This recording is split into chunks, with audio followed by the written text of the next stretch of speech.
against the press. But before we come on to the two potential press regulators, I'd like to welcome Mrs. Hannah Weller, who is the founder of the Protect the Campaign for Children's Privacy. And perhaps it would be helpful if you could just begin by setting out the events which led to your founding the campaign. Okay. First of all, thank you for having me and listening to me today. In October 2012, my family and I were on holiday in LA, and my husband took 3 of our children out for the afternoon shopping, and they noticed a man following them around taking photographs of them. And my husband asked the photographer to stop, and he carried on doing it and got quite aggressive and even threatened to fight my husband in front of the children, which was obviously an unpleasant experience for everyone involved. But the most distressing thing was that a few days later we realised that the photographs of my children, 7 photographs of my children, had been published online, in the Mail Online, which is one of the world's most visited websites, as I'm sure you all know. And I was just, as a mother, completely shocked and worried for my children that their privacy had been violated in this way and that their images had been exposed online for all the world to see. And so we went through a lengthy process of sending legal letters to the publishers, and it ended up in us going to trial. And during the course of the trial, there were lots of laws and existing case law and regulations and guidance, and the Human Rights Act was spoken about, the right to privacy, and it just shocked me that even though there's already so much guidance there, that it really is down to the discretion of the editors whether or not they decide to publish these photographs. And I just felt that we weren't getting enough protection from law, from the government, to protect our children and their right to privacy. They already have a right to privacy, which was being violated by the tabloid media and is regularly for other families as well. And I felt that we shouldn't have to go through this lengthy, costly, worrying process to secure their right to privacy.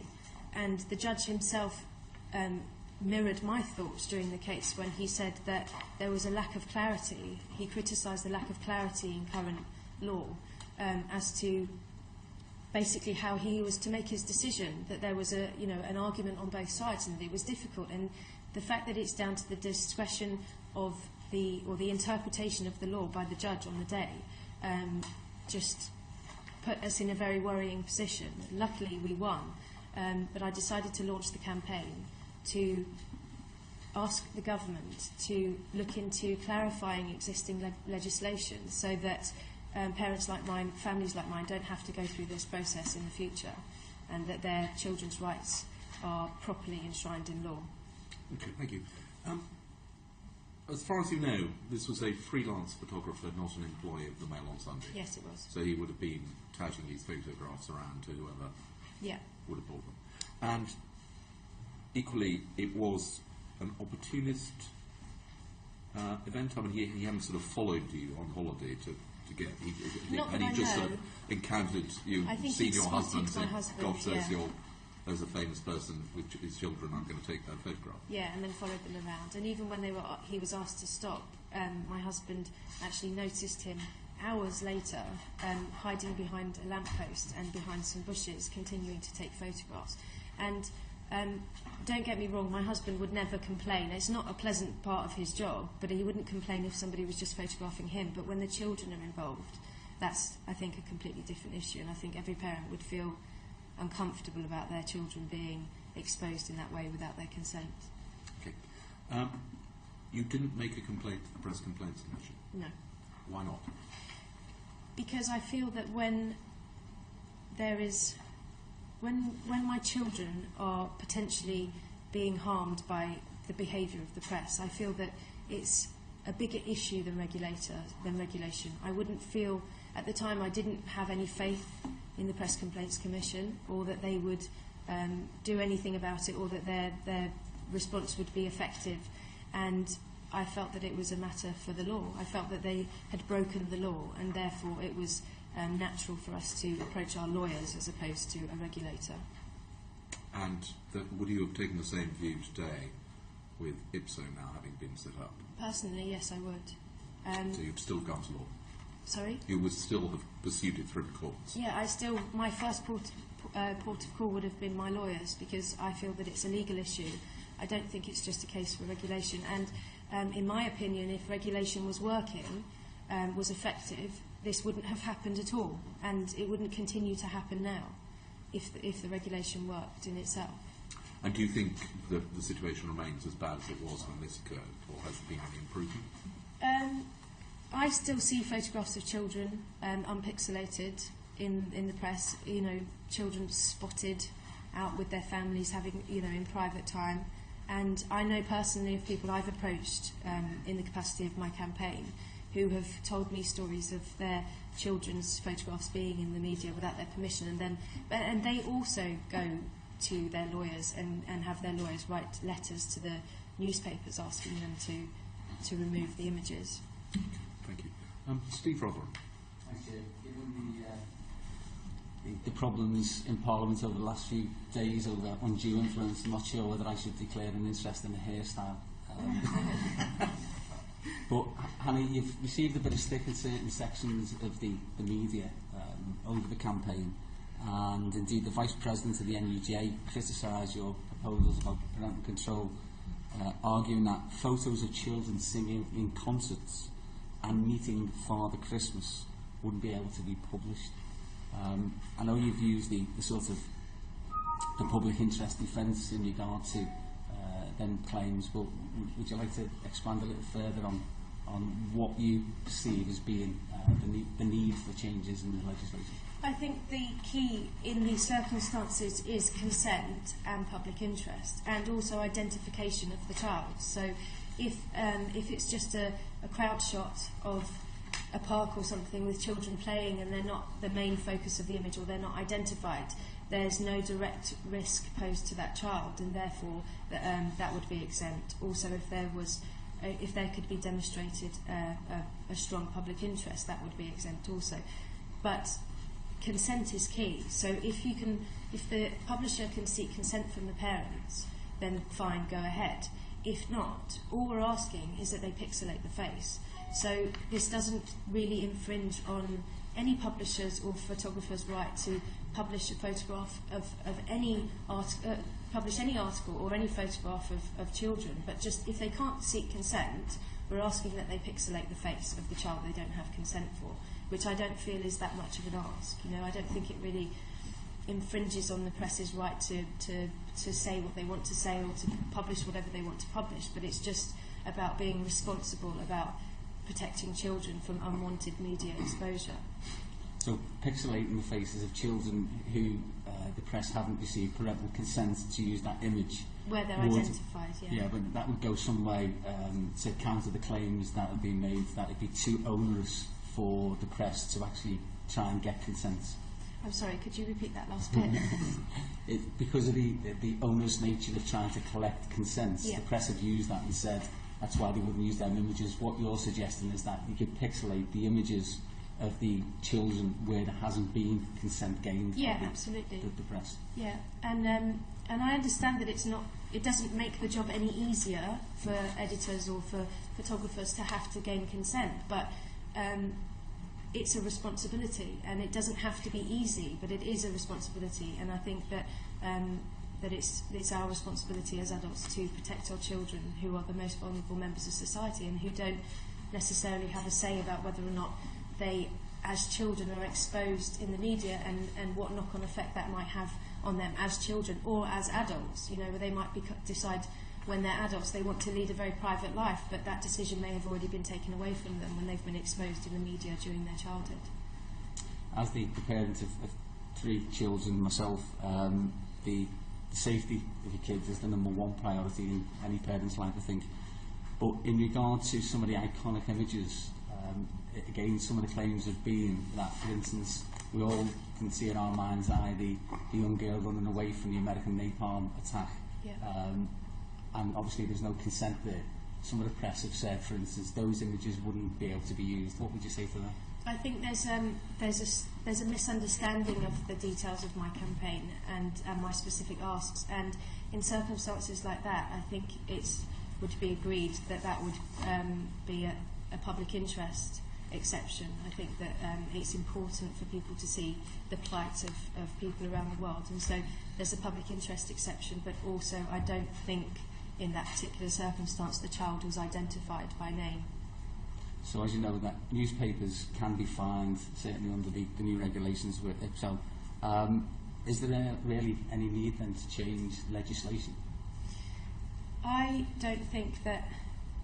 I think that in my experience, going up against, as just a family and me just being a mum and just caring about my children, going up against a massive tabloid organisation like that was scary, and I got the impression that they had very deep pockets and that they were kind of, in a way, felt that they were above the law or above regulation and were happy to pay the fines. And you know, our case was quite clear that we had a very strong case, and yet they continued to pursue it at great cost to them, and they're now appealing the case at potentially further cost to them.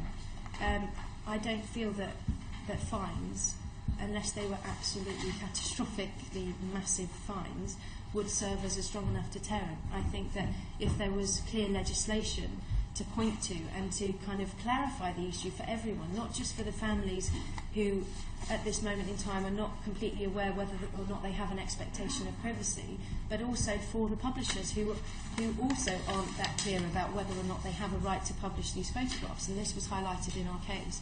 I think that if there was clear legislation, this ambiguity would be cleared up and it would be more defined about whether or not they were allowed to do it, or the fact that they were not allowed. And finally, for yourself, what do you say to claims again that this is just to help celebrities and sort of middle class people who can afford to go to court to try and get recompense?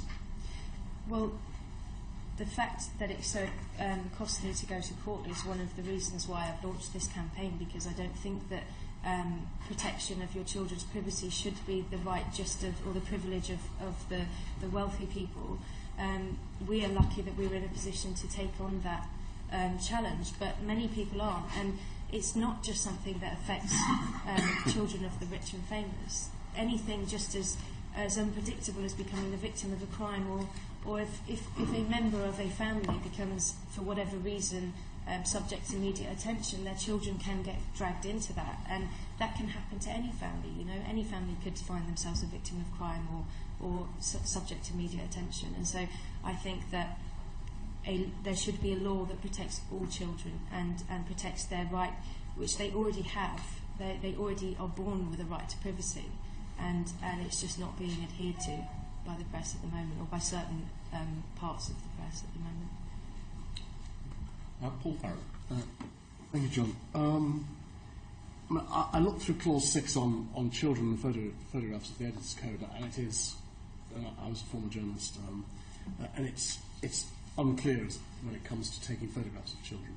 But Clause 3 on privacy is quite clear. It says everyone is entitled to respect for his or her private and family life. So that should be a slam dunk, really. Yeah. But clearly, in so many cases, it's not. One thing that Leveson said in his principles, Principle 36, was that a new regulator should carry out a thorough review of the Editor's Code. But the old code seems to have just been inherited. Do you think it's time for, you talked about law, but that it's time for the regulator to do what Leveson asked it to do? In looking at the Code of Practice? Looking at the Code of Practice, actually, with the clauses that are relevant to my campaign and my family's predicament, are exactly the same, word for word, as the last one. And they are quite clear, like you said. I think that if this was adhered to, there wouldn't be a problem, and I wouldn't be here today. And if any of the other guidelines and Human Rights Act and European Convention on the Rights of the Child and all these things were adhered to, there wouldn't be a problem at all.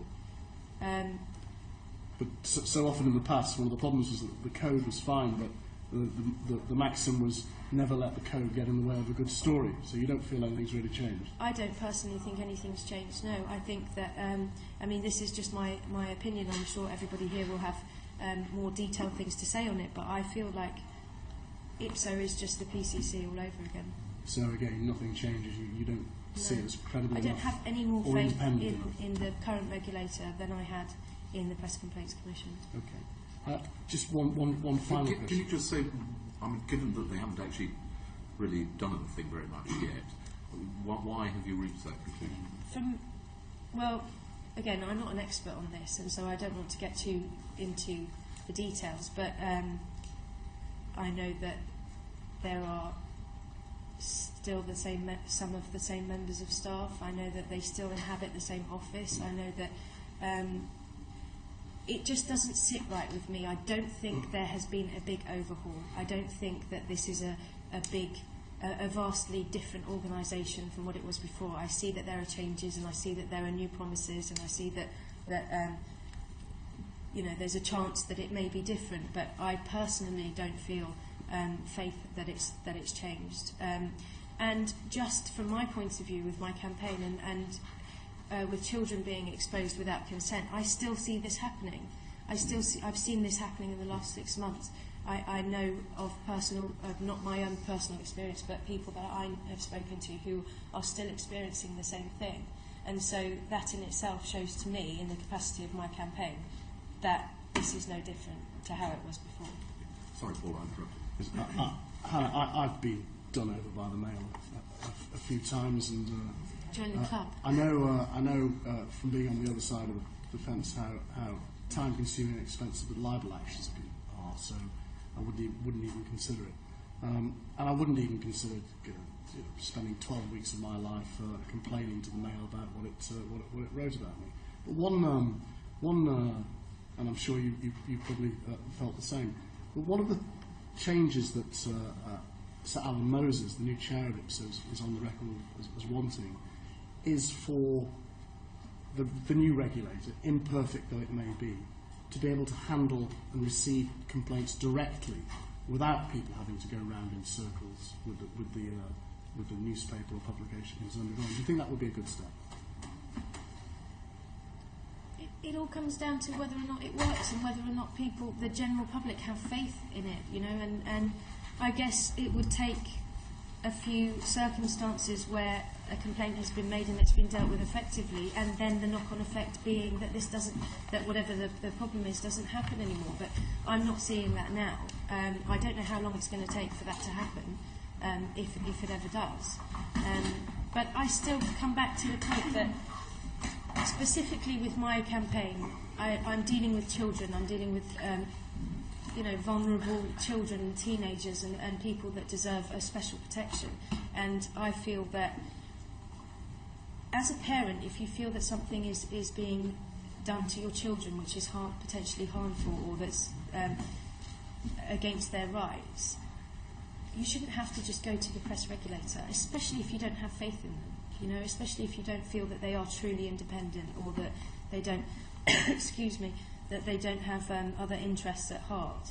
I think that, for me, my first port of call would be a lawyer or the police or somebody. You know, I think it's a bigger issue than regulation. I think that protecting your children is such an emotive and strong issue that it goes above regulation, I think. Okay, I mean, just a final question, John.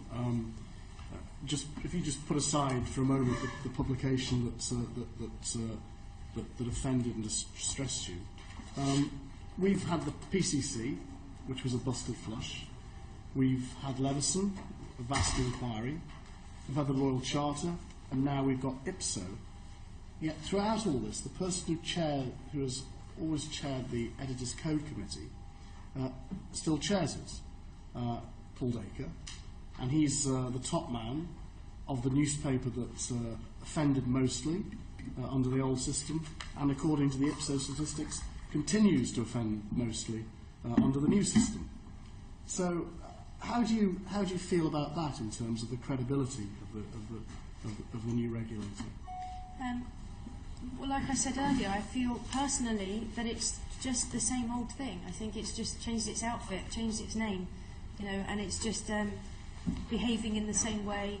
And also I think it's worth noting that even if in this short-term period post-Leveson, post the introduction of IPSO, there was an improvement in press standards, who's to say that, when the heat's off in a year's time or in 5 years' time, that this is not going to just go back to the old ways? I don't think it's independent enough, and I don't think that there is. I don't think there's faith in it. I don't think that the general public have faith in it. I certainly don't. John Leach. Do you think that every case should be treated exactly the same? Because what about those circumstances where some celebrities actually volunteer to go in newspapers or publications with their children, possibly for financial gain, possibly not? In those circumstances, is it not fair game for someone to be photographing those children that have already been photographed elsewhere? Well, firstly, I think the key is consent, and that if a parent takes the decision to expose their children in the media, then that's their decision, as it is our decision as parents to make. It is our right as parents to make all the decisions for our children and their safety. I don't think it should be the decision of editors. And so when a family decides to do that, then that's a different thing. But I also feel that, yes, cases would have to be looked at individually, as they already are.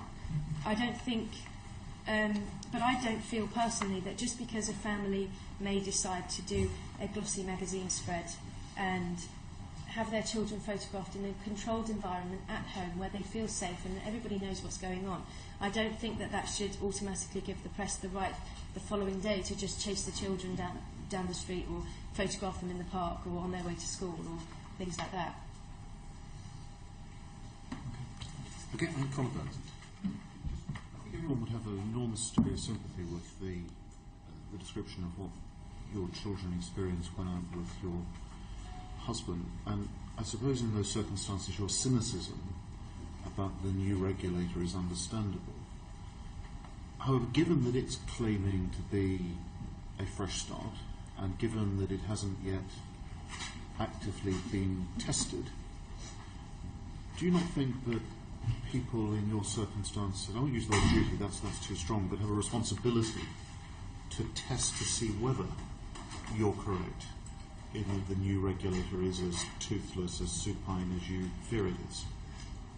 Well, I think that, how long a chance will it get? Because it's already been established and it's already a working regulator. And these cases that I'm talking about of children, paparazzi shots of children unpixelated being published, that's still happening. So, if the day that IPSO became the new regulator, there was a massive change and that none of these things were happening, or the children weren't being photographed anymore, then I would have faith in it. I didn't decide before IPSO was started that I wouldn't have faith in it. I had great hopes that things would change, but in my opinion and in my research, I can see that it hasn't.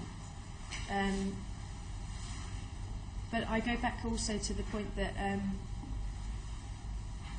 I don't know that even if there was a change now, that it might be relaxed in a little while or whatever. And I feel that there are many issues to talk about, which I'm sure will be spoken about today. But my concern is about children's privacy, and I feel that is not something. I don't think we should have to rely on a regulator that may or may not work, or may not have our best interests at heart, or may not have their best interests at heart.